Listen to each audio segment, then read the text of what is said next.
después de todo este discurso en alemán, que no entendí nada, pero no me importa. Acá estamos. Luis, ¿cómo andás? Bueno, vamos a prescindir por obvias razones de los videos. Creo que lo hace a propósito para que me sienta bien en Argentina, donde todo siempre falla la tecnología. Acá estamos, no tenemos los videos, no importa, por lo menos vimos el primero, que es una manera de que ustedes puedan ver lo que sucedió en el tugurio. Ahí, esa pequeña mesa redonda, es el patio del tugurio, así se llamaba la casona del viejo, así la bautizó Osvaldo Soriano, su gran amigo. Y allí fueron pasando todas estas personalidades que para los argentinos son tan amados, como Teresa Parodi, como Víctor Heredia, Adolfo Pérez Esquivel, Miguel Ángel Estrella, bueno, todos los que vieron, los hijos de Haroldo Conti. Ahora, ¿se puede bajar? Se va a matar. ¿Se puede?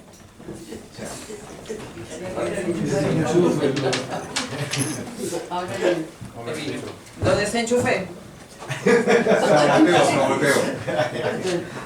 ¿Sí? ¿Está bien? Vale. No importa, no importa, ya está. Prescindimos de los videos, no te hagas problema. Ya está. Por lo menos uno vieron que era yo. Más o menos para contextualizar, había otros muy lindos también, pero voy a tratar de contarles un poco cuál fue la idea de este libro, cómo nació. Este libro nace en un tiempo bastante complicado de mi vida y también de la Argentina, que eso es siempre, y de mi vida también es siempre. Estaba en Buenos Aires porque yo vivo en Pinamar, en la costa de la provincia de Buenos Aires. Lo voy a ampliar un poco porque hay muchos que no me conocen para contextualizar un poco. Estaba sin trabajo, fruto de justamente mi trabajo en periodismo político, que terminó con la destitución de un intendente. Ahí, bueno, me voy a Buenos Aires y me convocan a hacer una entrevista a Osvaldo por una campaña que organizaban los exalumnos de la Escuela Nacional de Bellas Artes Ernesto de la Cárcova. Voy al tugurio, emocionada, a hacerle la nota a Osvaldo, y en ese encuentro le pregunto a él dónde había surgido ese amor, esa relación tan especial que él tenía con esta escuela, o sea, cuál era la relación de Osvaldo con esto. Y él me contó algo muy lindo, y es que en sus años mozos, 20 años más o menos, él estaba un poco enamorado de una alumna, Anne Marie, de ahí de la escuela. Y entonces él se acercaba a la escuela y juntos, no sé si alguno conoce esa escuela, es una escuela muy hermosa, con unos jardines preciosos, muy lindos. Él caminaba con esta Anne Marie, con esta joven, recitando poemas de aquellos poetas que ellos admiraban y amaban, desde Goethe a Schiller, desde Lorca a Rubén Darío. Eran aquellos que ellos tenían como guías, ¿sí? Y recitaban esos poemas hasta que él dice textualmente: solo se escuchaba el sonido de nuestros pasos y el trinar de los pájaros. ¡Wow! Yo me quedé con eso, seguimos la entrevista, pero a mí me quedó eso acá. Y una semana después me desperté con la idea de este libro. Lo llamé y le dije: Osvaldo, tengo una propuesta para hacerte. Bueno, dale, venite. Me subí a la bicicleta, que yo que muevo bicicleta, y le propuse volver a recorrer esos jardines, metafóricamente hablando, porque ya Osvaldo en ese momento tenía 88, 87, 88 años, pero esta vez de la mano de los poetas que habían sido sus compañeros, los contemporáneos a él, sus compañeros de redacción, sus compañeros de lucha, de amistad, de exilio. Y me dijo que sí. Y yo casi me muero. Me dijo que sí. Él estaba muy grande, estaba cansado, pero que le entusiasmaba la idea porque él tenía una deuda con estos amigos y tenía una deuda con la poesía. Así me lo dijo. Entonces, bueno, empezamos a trabajar. Me dijo: te tenés que ocupar todo vos. Yo me ocupo de todo. Le pregunté si le parecía bien que nos acompañara Javier Corcuera, que es mi amigo que se suma a colaborar en el libro. No hubo problema. Pero en los primeros encuentros que tuvimos con Osvaldo me di cuenta que... perdón, estoy salteando algo, no importa. En los encuentros primeros que tuvimos con él, que fuimos eligiendo los poetas, y que en realidad los elegía él, y ahí aparecen que lo vieron en la lista de Juan Gelman, Atahualpa Yupanqui, Lima Quintana, los que vieron, él iba eligiendo los poetas. Una de las cosas que vi es que para llegar a esas cotidianeidades que queríamos llegar, no queríamos hacer un estudio ni poético, ni un estudio histórico, ni un estudio que ya hubiera sido hecho por otros, sino adentrarnos en la cotidianeidad de esas vidas, en lo más íntimo, en los amores, en los miedos, en las contradicciones, en lo que habían compartido con Osvaldo, en ese contexto de un país y de un mundo tan particular que yo solo se lo podía recordar por lo que había leído, pero no le podía decir, che, Osvaldo, ¿te acordás cuándo? No podía. Y me daba cuenta que ese era un freno para que se le disparara, por lo menos la memoria que quería dispararle. Entonces ahí nace la segunda parte del libro, o segunda parte del trabajo, no del libro, del trabajo. Le digo, ¿qué te parece, Osvaldo, si convocamos a amigos, a discípulos, a familiares de todos estos poetas que vos elegís? Que vengan y te digan, ¿te acordás, Osvaldo? Y así fue. Así es como aparece Teresa Parodi, que viene a recordar a Tejada Gómez, no, a Cita Rosa, ella, Marian Farias Gómez, que viene a recordar a Lima Quintana, Víctor Heredia, que viene a recordar a Atahualpa Yupanqui. Atahualpa fue un gran compañero en el exilio, muy compañero. A Alejandro Apo, que viene a recordar a Eduardo Galeano, porque a Eduardo Galeano le adentramos por el lado del fútbol para que la temática no se repitiera. Entonces Alejandro Apo, él es un gran, supongo que todos lo conocen, pero es un gran relator de escritos sobre el fútbol, y bueno, obviamente con los relatos de Eduardo Galeano estaba más que entrenado. Fue un encuentro muy lindo. Invitamos a los hijos de Haroldo Conti a hablar de su papá. Haroldo Conti fue muy amigo de Osvaldo, igual que Papu Rondo, para el cual vino a recordarlo Aznares. Aznares fue discípulo en tiempos de la gran militancia en el 60 y 70 de Papu Rondo, de Rodolfo Walsh, de Juan Gelman. Para recordar a Juan Gelman, otro gran amigo de Osvaldo fue el juez Raúl Zaffaroni y la actriz Cristina Vanegas. Ellos fueron muy amigos de Juan Gelman y por supuesto en general también habían sido o eran compañeros, amigos de Osvaldo. Entonces se sucedía esto que yo buscaba. Porque además, como habrán visto en las fotos, en la mesa nunca faltó el mate, nunca faltaron las facturas, nunca faltó el vino. A pesar de que lo tenía Osvaldo ya prohibido a esa altura de su vida, pero el brindis nunca faltó. Bueno, y cuando ya estábamos terminando los encuentros, que no vamos a entrar en el libro, pero que íbamos terminando, ya los 15 poetas que él había elegido ya estaban homenajeados, celebrados a través de esta palabra que iba girando de la mano del mate. El mate es una costumbre que el europeo se la pierde, porque de la mano del mate circulan muchas cosas. Muchas cosas. Circula la palabra, circula la amistad, circula la confidencia, circulan los lazos y distiende. No es lo mismo si hubiéramos hecho estos encuentros con un cafecito que hacerlos con un mate. Y todos se prendieron al mate y a los churros con dulce de leche. Así que con la boca llena muchos, que después para desgrabar se complicaba, iban recordando aquellos tiempos. Cuando terminamos de celebrar a los 15 poetas, Osvaldo no quiso terminar, quiso seguir. Y los hijos también, porque eran tiempos muy complicados en Argentina. Había ganado Mauricio Macri y la estábamos pasando mal. Y Osvaldo tenía pozos depresivos importantes, sentía que su vida no había servido para demasiado. pero estos encuentros lo devolvían a ese tiempo, le recordaban los porqué de la lucha, le recordaban las razones, y mientras a él lo encendían, a nosotros, a todos, a los que vinieron, a Javier, a mí, a los hijos también, nos envalentonaban y también, más que recordarnos, nos daban esos fundamentos que nos faltaban, porque vivir la Argentina en el tiempo del macrismo fue muy difícil, fue muy difícil.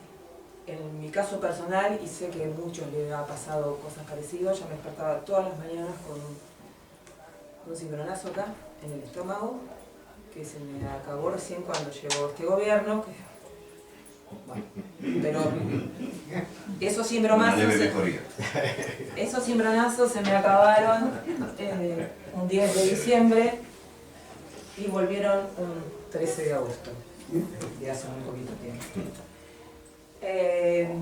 Entonces seguimos y le propuse a Osvaldo homenajear a la palabra poética, pero ya no a través de estos poetas que él había elegido, por supuesto ya, sino desde los distintos aspectos o costados por los cuales se puede acceder o se puede encarar la poesía. Por ejemplo, convocamos a Miguel Ángel Estrella, un pianista internacionalmente reconocido y muy amado en la Argentina, que él recorrió el mundo y la Argentina con su piano, llevando la palabra y la música a todos los pueblos. De esa manera homenajeábamos a la palabra poética nacida desde la música, o teniendo a la música como excusa o como partener. A Pérez Esquivel lo convocamos para que nos dijera, para que debatiéramos qué rol cumple la palabra poética en la construcción de la paz. Si realmente es efectiva, si sirve, si es una estrategia poderosa, si realmente construye la paz o es puro florcitas de colores que no construye. Y bueno, ese capítulo es muy interesante porque abordamos un tema que por ahí hoy también vuelve a surgir, es el tema que a los anarquistas siempre les preocupó tanto, que es el derecho que tiene el pueblo a matar al tirano. Es un tema que atravesó casi todos los capítulos, pero en el que vino Pérez Esquivel, es como que surgió mucho más fuerte, ¿no? Por esto del rol de la palabra, qué pasa con los jóvenes de los 70 que empuñaron armas, y bueno, es una discusión muy interesante. Yo les aclaro que este libro no trae respuestas de nada, el que entra con certeza sale con dudas, y el que entró con dudas sale con algunos posicionamientos que le van a servir para fundamentar algo, por lo menos lo que me pasó a mí. Pero respuestas no hay ninguna, bajada de línea no hay ninguna. Por supuesto hay un posicionamiento ideológico muy claro, que es el de Osvaldo, y por lo tanto también el nuestro, y eso lo respetamos y no somos objetivos. La objetividad no existe ni lo queremos ser. Pero no hay respuestas, así que derecho a matar al tirano, ustedes sabrán. Pérez Esquivel dice lo suyo, Osvaldo dice lo suyo y nosotros dijimos lo nuestro. En ese encuentro tuvimos la suerte de que estuviera Esteban, el hijo de Osvaldo, que vive en Alemania, todos sus hijos viven en Europa, así que participó de este encuentro que también dijo lo suyo. Otro de los encuentros fue con Horacio Fontova, que fue hermoso. Este encuentro cerraba con un pequeño video con Horacio Fontova, que después de que pasó la parte más formal, sacó a Clarita, la guitarra, y cantamos y guitarreamos hasta las 11 de la noche. Él vino a hablar del rol de varias cosas, porque él era músico, era periodista o por lo menos diagramador en varias revistas, era un gran escritor de poesías y de artículos periodísticos y un gran militante, así que él vino a hablar del rol del rock, de la música en los 70 en la construcción de identidad, en la construcción de una conciencia de clase para prepararnos o preparar a esa juventud de ese entonces para afrontar a los militares que venían portando un modelo neoliberal de país. También invitamos a Ponciano Cárdenas, era el director de la Escuela Nacional de Bellas Artes Ernesto de la Cárcova. Él era muralista, pintor, escultor, interesantísimo, boliviano él, con un ADN indoamericano muy fuerte, unas pinturas bellísimas y unas esculturas tremendas, pura denuncia cada una de sus obras. Y él vino también a hablar de cómo el arte pictórico puede ser expresión poética. Con él se repitió el encuentro, una vez fue en el Tugurio, la segunda vez fue en su taller, que fue impresionante, ese encuentro en el taller con toda esa impronta nativa de Ponciano Cárdenas, pero es como que se sale del lienzo, es muy fuerte. Y Osvaldo Bayer tuvo una relación con los pueblos originarios muy intensa, con el pueblo mapuche en particular, pero con todos los pueblos originarios. Entonces hay muchos encuentros que hacen como de lazo, ¿no? Si bien veníamos a hablar de la palabra poética que se expresa a través del arte pictórico, los pueblos originarios están ahí expresándose también. Por eso es que invitamos, el libro cuenta con 2 capítulos que homenajean a la palabra poética originaria. Los pueblos originarios tienen una capacidad de metáfora tremenda, una riqueza del lenguaje muy especial. Y la poesía ha sido su forma de resistir y sigue siendo hoy su forma de resistir. Entonces invitamos a Lorenzo Pincén, él es Ulmen, desgraciadamente hay muchos eras en este libro, era Ulmen del pueblo mapuche, de Trenquelauquen, y a la cantante mapuche Beatriz Pichimalén. Ella con el canto va llevando la cosmovisión de su pueblo.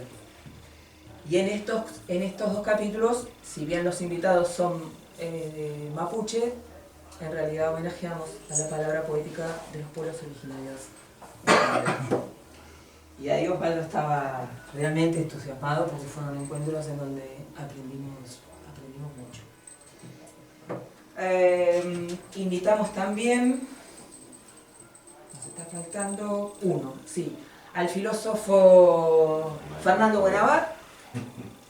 Me lo presentó Estela Caloni. Estela Caloni es una periodista maravillosa, muy amiga de Fidel Castro.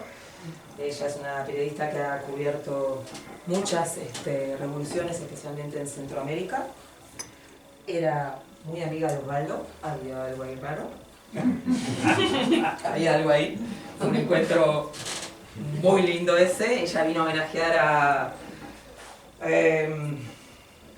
Tejada Gómez. Fue hermoso porque en el momento del brindis, estábamos en la mesa redonda, estábamos por brindar y de repente se escucha un ruido adelante, con una ventana que se abre y se cierra, y nos quedamos. Y Estela dijo, ese es Tejada Gómez, que viene a brindar con nosotros. Yo soy entrerriana y yo creo en todas estas cosas. Así que bueno, brindamos con Tejada Gómez también ese día. A ver qué me debo estar olvidando seguro. Al libro, invitamos también a Víctor Heredia. Él fue discípulo de Atahualpa Yupanqui. Atahualpa Yupanqui, como muchos de los nombrados, pertenecieron al Partido Comunista.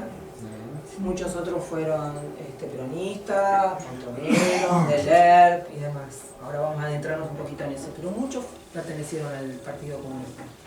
Atahualpa fue uno de ellos y vino Víctor Heredia a homenajearlo como discípulo de él. Y bueno, y cobra actualidad ese encuentro por muchos motivos. Uno de ellos es el Malón de la Paz. En ese momento Atahualpa Yupanqui vivencia el Malón de la Paz, que llega de Jujuy hasta Buenos Aires reclamando tierras, y en ese momento gobernaba Perón, que lo recibe en la plaza y demás, pero después lo lleva al Hotel de los Inmigrantes, pueblos originarios, lo lleva al Hotel de los Inmigrantes. Y por la noche lo sube al tren y lo despacha de nuevo a Jujuy. ahí Atahualpa Yupanqui escribe un hermoso poema al hermano Colla, en donde, bueno, pone en evidencia lo que acaba de suceder, y eso le merece el exilio. Esto es lo que le merece el exilio a Atahualpa Yupanqui, y acá en Europa es donde se encuentra con Osvaldo y empiezan a acompañarse. Él se venía a la casa del viejo, que en ese momento vivía con Marlene, con su compañera, y compartían largas charlas. Según Osvaldo había sido un gran compañero de exilio. A ver si me estoy olvidando, seguro me estoy olvidando alguno. Hay otro capítulo que homenajea al tango, a la poesía tanguera. Osvaldo, además de amar mucho el tango, le gustaba mucho Carlos Gardel, fue un gran escritor de tangos anarquistas. Tremendos, les recomiendo el Quinteto Negro La Boca. Le puso música a esos poemas que en su momento presentaron en conjunto con Osvaldo. Googleenlo, Quinteto Negro La Boca, tangos anarquistas. Y bueno, rendimos homenaje a la poesía del tango. Precioso también ese capítulo se ocupó Javier Corcuera. ¿Qué más? Voy a terminar. Bueno, Osvaldo Bayer fue muy amigo de Osvaldo Soriano. Osvaldo Soriano fue también un gran escritor y gran compañero de exilio de Osvaldo. Se acompañaron mucho, hicieron juntos muchas iniciativas en pos de los derechos humanos en tiempos de la dictadura. Bueno, creo que la presentación de todos los... Me falta el último. El último capítulo es Cristina Fernández de Kirchner, cierra, es muy cortito ese capítulo. Todo el libro es Osvaldo homenajeando a. El último capítulo es Cristina Fernández de Kirchner homenajeando a Osvaldo. Y cierra ahí. Es un encuentro que ella pidió para hacer un homenaje a él. Es muy cortito. Es un encuentro que no se puede publicar lo que se habló ahí, pero sí se relata todo lo que sucedió y demás. Un encuentro muy lindo. Y es un capítulo cortito, pero creo que es lindo. Creo que es lindo porque tuvo una particularidad ese encuentro. Cuando se conoció, solo trascendió una foto, hubo muchísimas críticas de ese encuentro. Lo criticaron a Osvaldo por haberla recibido a Cristina, la criticaron a Cristina por haber ido a homenajear a Osvaldo, y nos criticaron a todos nosotros, los que estábamos, porque dijeron que nosotros habíamos provocado aquel encuentro como si Osvaldo fuera un tonto. ¿Sí? Entonces estábamos, insisto, viviendo el tiempo del macrismo, y en vez de entender que en tiempos en que el enemigo es muy claro, y nos está matando, literalmente nos está matando con el hambre, nos está matando con el frío, nos está matando con la angustia, nos está matando con las armas. Literalmente con las armas, esto no hay ninguna poesía acá. Dos personas tan distintas que habían sido críticas uno del otro, supieron sentarse y conversar. Una vino a homenajear la trayectoria, la honestidad y la coherencia de alguien como Osvaldo, que jamás lo dejó. Y el otro supo comprender ese mensaje y valorar lo que el kirchnerismo hizo en relación a todos los juicios que aún hoy se siguen haciendo a los militares. Es en función de eso que se juntaron, conversaron y dieron una muestra de diálogo que no fue entendida. Pero no es que no fue entendida por la oposición, por el macrismo, no fue entendida por propios.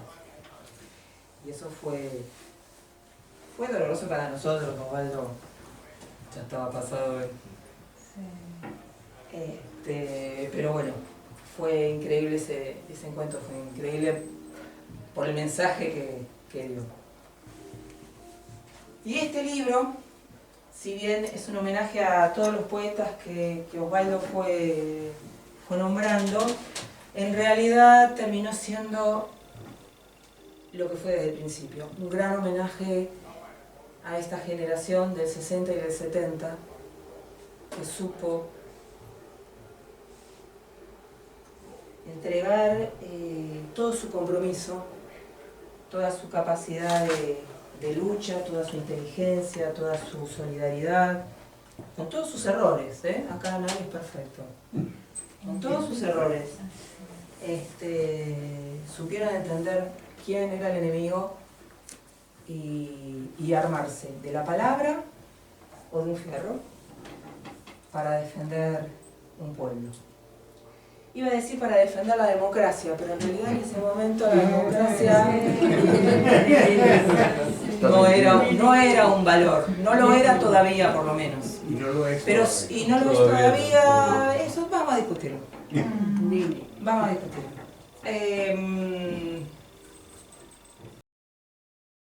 Pero sí se unieron para defender a un pueblo de los tentáculos que tanto de Estados Unidos como desde Europa, porque Europa no está fuera, no está fuera, pretendían imponernos.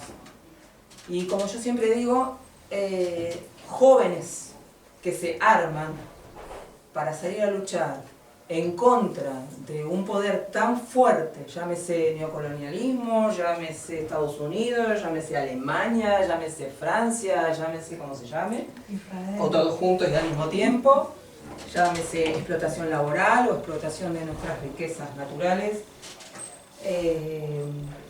una juventud que se arma para eso es porque está pensando en el futuro. No es una juventud suicida. No entregó la vida, se la quitaron. Es una juventud que pensaba un país mejor para sus hijos y para sus nietos.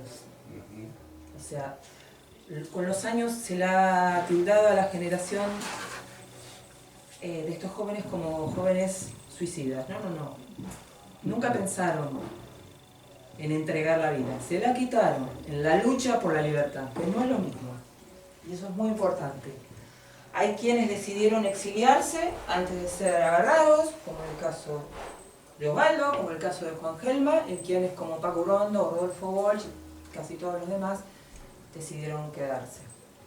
Para bien o para mal, eso también lo discutimos en el libro. Pero es una gran celebración a estos jóvenes que lucharon para que hoy tengamos un país mucho mejor del que tenemos y a quienes no estamos honrando. Evidentemente. Y hay una protagonista muy importante en este libro que no la nombré, dos en realidad, que en ellas representamos a todas las madres de Plaza de Mayo, Nora Corpiñas y Tati Almeida, grandes amigas de Osvaldo, Nora en especial, se quería mucho con Nora, se respetaba muchísimo. Osvaldo fue un hombre que al exiliarse en Alemania fue el primero que le dio credibilidad a la palabra de las madres de Plaza de Mayo. Fue el primero en que empezó a darle un contexto, las empezó a recibir, las recibió en su casa y empezó a armar toda una campaña para que fueran recibidas por los distintos presidentes de Europa y empezaran a alzar su voz, porque en la Argentina eran las locas. Ahí es cuando Osvaldo Bayer empieza a ser Osvaldo Bayer. Porque uno se pregunta, ¿cuándo Osvaldo Bayer? Osvaldo Bayer es Osvaldo Bayer en ese momento. Ahí él es lo que hoy nosotros se nos viene a la cabeza, más allá de sus otras investigaciones, la Patagonia, los pueblos originarios. Osvaldo Bayer es en las madres de Plaza de Mayo.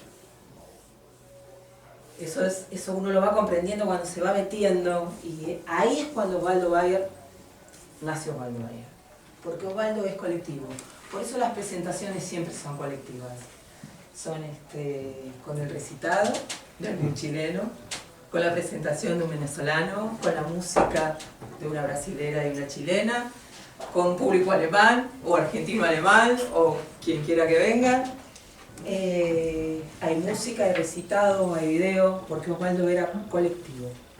Nunca Osvaldo fue solo, como no lo fue Rodolfo Walsh, como no lo fue Paco Urondo, como no lo fue toda esa generación. Para hacer este libro tuvimos que leer mucho, pero leer muchísimo. Y es en esa lectura y en esos encuentros, por lo menos voy a hablar en mi caso personal, pero creo que a Javier le pasó lo mismo, pudimos entender la lucha de esos jóvenes, la pudimos tocar. Yo siempre digo que pudimos tocar esa solidaridad inmensa que había. Con errores, son humanos, eran humanos. Pero hay una solidaridad que se pudo tocar y aún uno pudo entender por qué insistían, aún sabiendo que los iban a matar. Había un compromiso con el compañero. Había un compromiso con el compañero. Eso que hoy tanto nos cuesta entender. O cuán tanto nos cuesta llevar adelante. En esos encuentros y en esas lecturas, leer cada vez que me dedicaba a un poeta, yo me enamoraba de ese poeta. Pero literalmente me enamoré de Juan Gelman, pero me enamoré. Y tenía que soltarlo para empezar a trabajar a Atahualpa Yupanqui, y me enamoré de Atahualpa. Y le metí los cuernos a Gelman y después me enamoré de Tejada Gómez o de Quintana. Me enamoraba, pero me enamoraba.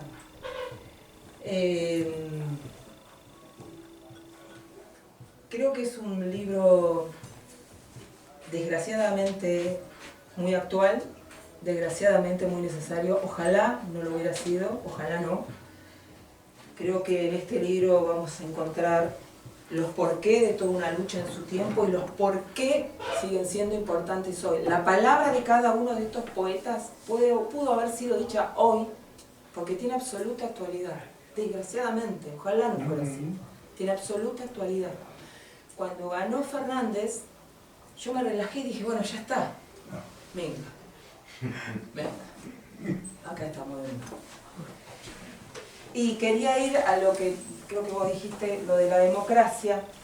En ese momento no era un valor. En la Argentina íbamos y veníamos de la dictadura de democracia. ¿Por qué? Porque la democracia no era un valor, realmente, no lo era. Tomamos conciencia del valor de la democracia cuando pasamos semejante tragedia de 7 años de gobierno de Videla. Ahí la democracia empieza a ser un valor. A ser defendido porque otros habían sido asesinados por esa democracia. Una democracia que se fue debilitando, aburguesando, se volvió herramienta de los poderosos para mantenernos calladitos y tranquilos. Dejó de ser. Dejó de serlo. Pero en este tiempo que estamos atravesando en la Argentina, es un tiempo muy duro, con un Milei como candidato, que quiero aclarar una cosa: a Milei lo votan los más jóvenes y los hombres. Los hombres. Esto no lo digo yo. No lo digo yo, se estudiaron los votos, varón, son los más jóvenes, los cuales es una gran desgracia, y los hombres, con lo cual es un gran mensaje también. Por algo, hace 10 días se hizo una gran marcha de Ni Una Menos en Argentina, que es un movimiento feminista en realidad de todas las mujeres prácticamente en la Argentina, muy fuerte, que si bien tiene como centro la ciudad de Buenos Aires, se repite en todas las ciudades y pueblos de la Argentina, y es muy fuerte el movimiento de Ni Una Menos en Argentina, muy fuerte. Entonces, rebuscando en mi cabeza las noches de insomnio de por qué Milei, que lo podemos explicar por el hambre, lo podemos explicar por el frío, lo podemos explicar porque muchos están fuera del sistema ya y no tienen nada para perder. Creo que tiene otra explicación la figura de Milei, que por algo no surge en Uruguay, no surge en Chile o no surge en Paraguay, por nombrar solo 3 países, que lo charlaba el otro día con Nancy. Y es porque en la Argentina hay un pueblo que presiona y presiona y presiona para que todos los días suceda lo que sucede, que es que todos los días los militares son enjuiciados en Argentina. Todos los días, en alguna ciudad, enjuiciados. Juicio, están en juicio. ¿Sí? Todos los días vos vas a abrir el diario y vas a encontrar que en alguna ciudad de la Argentina se está llevando adelante algún juicio a militares y ahora a empresarios de tiempo de la dictadura, a sindicalistas que entregaron nombres, a médicos de cartera. Es el único país del mundo que enjuicia aún hoy y cada día a los militares de la dictadura. Entonces, tenemos un movimiento feminista muy fuerte, pero muy fuerte. Un pueblo aguerrido, con errores, con todo lo que ustedes quieran, que de la mano de las madres, de la mano de las abuelas y de la mano de hijos, insiste. Miren que Macri lo intentó, el 2 por 1, no se olviden, salió todo el pueblo. Entonces, obviamente, Macri y su candidata a vicepresidenta pertenecen al partido de los militares. Por eso no tenemos a Milei de candidato. Porque los militares no quieren más, quieren salir libres. Es más allá de la cuestión económica, que por supuesto está, más allá de que es un títere seguramente de Estados Unidos, de multinacionales, seguramente es. Pero hay algo que es esencial. Surge en la Argentina porque los militares están hartos de ser enjuiciados. Están hartos. Quieren salir de las cárceles. Los militares mueren en cárcel común. A veces hacen trampa, coimean y los ves en la calle, por supuesto. Duran 2 días, porque se los rodea y adentro de nuevo. Todos los días se está enjuiciando a alguien del tiempo de la dictadura en la Argentina. Entonces, no nos quedemos solamente con algo que yo también digo, pero la puta que lo parió, que pueblo de pelotudos. No se explica solo porque hay un 30% de pelotudos. También hay un pueblo que todos los jueves hace la ronda con las madres. Todos los 24 llenamos todas las plazas de la Argentina recordando semejante golpe. Todos los jueves, y cada vez que alguien quiso soltarlos, se llenó todo, se rompió la grieta y estuvimos todos en la calle. Digo porque en esta costumbre de decir que los argentinos somos un país de mierda, como dicen, no, las cosas tienen una razón. También habemos pelotudos, no voy a decir que no, pero hay una razón. No en vano, su candidata a vicepresidenta hizo un homenaje a los militares en el Senado hace 15, 20 días atrás. No en vano. Entonces, por eso digo, este libro empieza a ser otra vez, ¿no? Nunca dejó de tener actualidad, aunque la idea era que no la tuviera, que fuera algo para recordar, homenajear y nada más. No, es algo para volver a armarnos de fundamentos, para recordar los porqué. Y es a través de la palabra poética, porque la palabra poética, la poesía, es revolucionaria per se, es insurgente. La poesía viene a romper las reglas del lenguaje. Entonces, la poesía es ya de por sí desobediente. Entonces, de ahí es donde Juan Gelman, por ejemplo, viene y rompe más todavía, porque Juan Gelman todavía rompe más hasta las reglas de la poesía. Entonces, la palabra poética es la gran homenajeada. Como verán, tenemos un gran paraguas, ¿no? Con la excusa de celebrar las vidas de estos hombres, que muchos empuñaron las armas, no se olvidaron el valor de la palabra, como Pacurondo o Gelman, que hacían hermosos encuentros en los fondos de los bares durante tiempos de la dictadura, compartiendo la poesía. Una poesía que iba generando conciencia en los jóvenes. Después salían y empuñaban las armas, Montoneros, Beler, ¿sí? Pero la palabra, como el Che Guevara. El Che Guevara caminaba por la selva de Cuba con una mochila llena de libros, muchos de ellos de poesía. Entonces hay una palabra que sigue siendo importante a pesar de que hoy está tan desvalorizada, está cooptada, chupada, podríamos decir, por el enemigo. La retuerce y le da otro significado. Desde hace mucho tiempo, las madres, las locas, desaparecidos ni hablemos. Las palabras todo el tiempo, el poder nos la va dando vuelta. Libertario. Milei se dice libertario. Osvaldo Bayo es libertario. Socialismo, libertad. Y hoy Milei se dice libertario. Díganme si no se apropian de las palabras. ¿Por qué? Porque las palabras tienen poder. Osvaldo cuando habla de las madres, dice, la poesía venció al poder. Así se refiere a ellas. ¿Por qué? Porque las madres solo portaron palabras. y vencieron la dictadura. Y la siguieron portando hasta lograr estos enjuiciamientos que empezaron con Alfonsín y siguen ahora. Entonces el poder de la palabra nosotros lo tenemos que comprender, valorar, dejar de ningunearla, porque hasta yo, habiendo hecho todo este libro, empiezo a... Hasta que lo parió, la palabra no vale nada, no, sí, que la palabra vale. Y que el enemigo lo sabe, por eso nos la chupa, la palabra. Por eso el homenaje de Osvaldo a la palabra poética. Y ahí es donde él me dice, tengo una gran deuda con la poesía. Y estos poetas lo entendieron muy bien. Miguel Ángel Estrella entendió muy bien que la música tenía que ir acompañada de la palabra. Que el arte pictórico debe ir acompañado de la palabra. Y ya termino porque ya... una cosa que disparó el título del libro, Revolución es la palabra. Osvaldo nos dijo en uno de los encuentros, para que haya revolución, primero tiene que estar la palabra. Si no hay palabra, la revolución no se puede hacer. Entonces ahí, en esa escucha de estar grabando, escribiendo, revolución es la palabra, pero además revolución es la palabra.